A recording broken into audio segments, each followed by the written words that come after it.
Yes news में आप सभी दर्शकों का स्वागत है। मैं आपके साथ इलियास बड़ेघर। आइए देखते हैं आज की खबर क्या कहती है।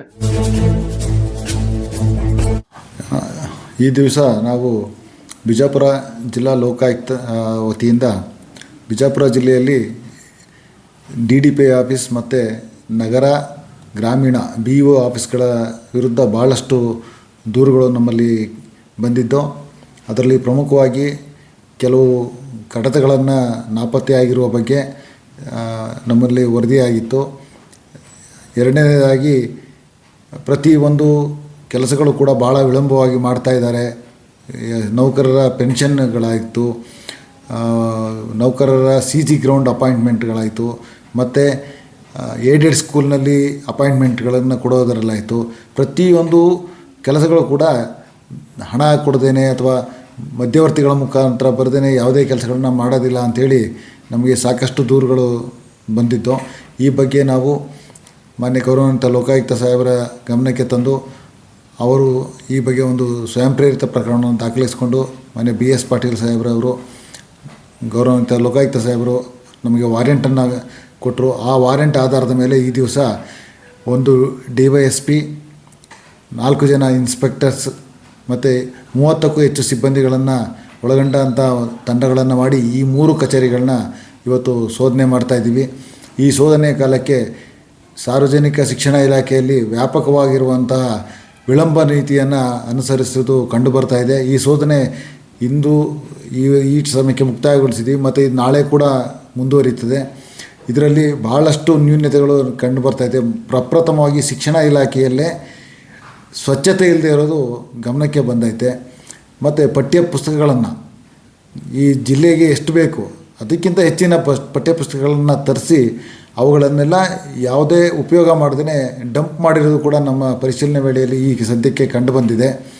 ಇದ್ರ ಜೊತೆಯಲ್ಲಿ ಭಾಳಷ್ಟು ಕಡತಗಳನ್ನು ನಾಪತ್ತೆ ಮಾಡಿರೋದು, ಕಡತಗಳಲ್ಲಿ ಎಲ್ಲಿದೆ ಅಂತ ಯಾರಿಗೂ ಗೊತ್ತಿಲ್ಲ, ನಮ್ಮ ಹತ್ರ ಇಲ್ಲ ನಿಮ್ಮ ಹತ್ರ ಇಲ್ಲ ಅಂಥೇಳಿ ಹುಡುಕಾಡುವಂಥ ಪರಿಸ್ಥಿತಿ ಈ ಇಲಾಖೆಯಲ್ಲಿ ಕಂಡುಬರ್ತಾ ಇದೆ. ಈ ಇದ್ರ ಬಗ್ಗೆ ನಾವೀಗ ಪರಿಶೀಲನೆ ನಡೆಸ್ತಾ ಇದ್ದೀವಿ.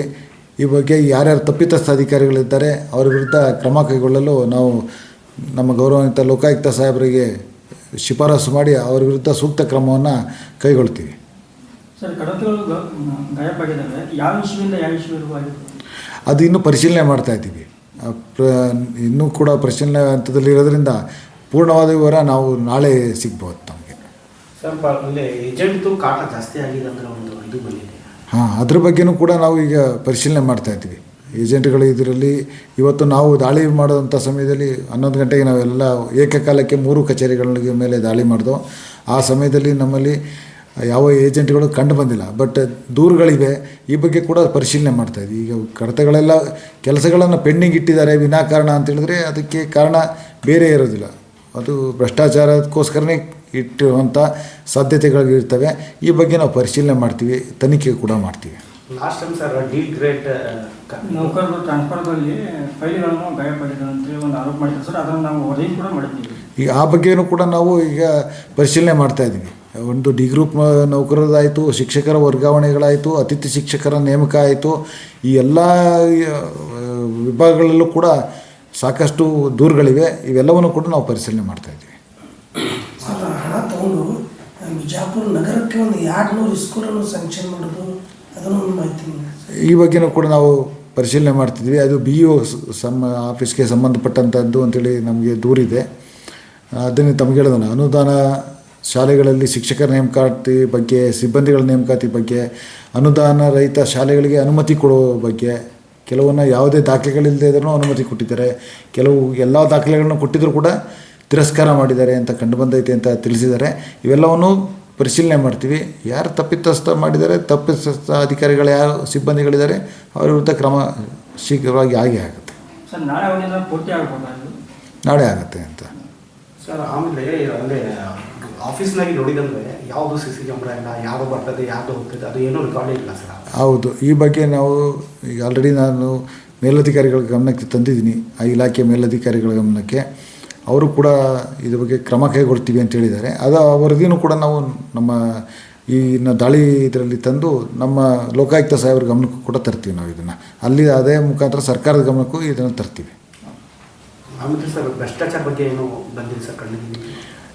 ಈಗ ಅದರ ಬಗ್ಗೆನೇ ನಾವು ಇನ್ನು ಪರಿಶೀಲನೆ ಮಾಡ್ತಾ ಇರೋದ್ರಿಂದ ಏನು ನಿಮಗೆ ಇಲ್ಲಿವರೆಗೂ ಆದರೆ ಯಾವ ದಾಖಲೆಗಳು ಸಿಕ್ಕಿದ್ದು? ದಾಖಲೆಗಳು ಏನೈತೆ, ವಿಳಂಬ ನೀತಿ ಯಾಕೆ ಯಾವುದೇ ಸಕಾರಣ ಇಲ್ಲದೇ ವಿಳಂಬ ಮಾಡಿದ್ದಾರೆ ಅಂತ ಹೇಳಿದ್ರೆ ಅದರದ್ದು ಇಂಡೈರೆಕ್ಟ್ಲಿ ಅದೇ ಇರ್ಬೋದು ಅಂತ ಹೇಳ್ತೀವಿ. ಅದ್ರ ಬಗ್ಗೆ ತನಿಖೆ ಕೈಗೊಡ್ತೀವಿ.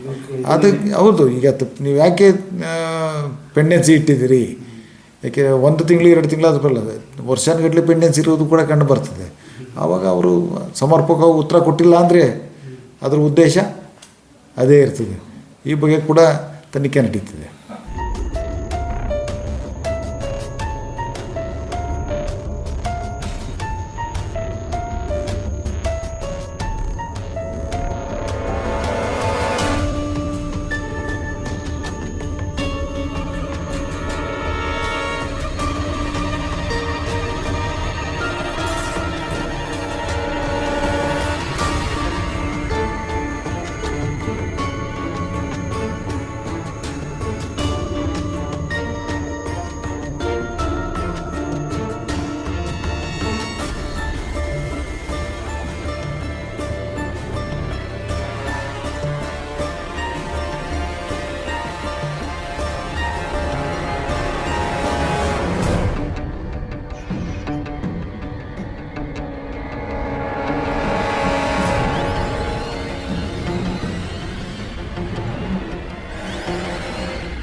जैसा कि आप सब जानते हैं कि आप सभी का प्यार हमारे साथ कायम है।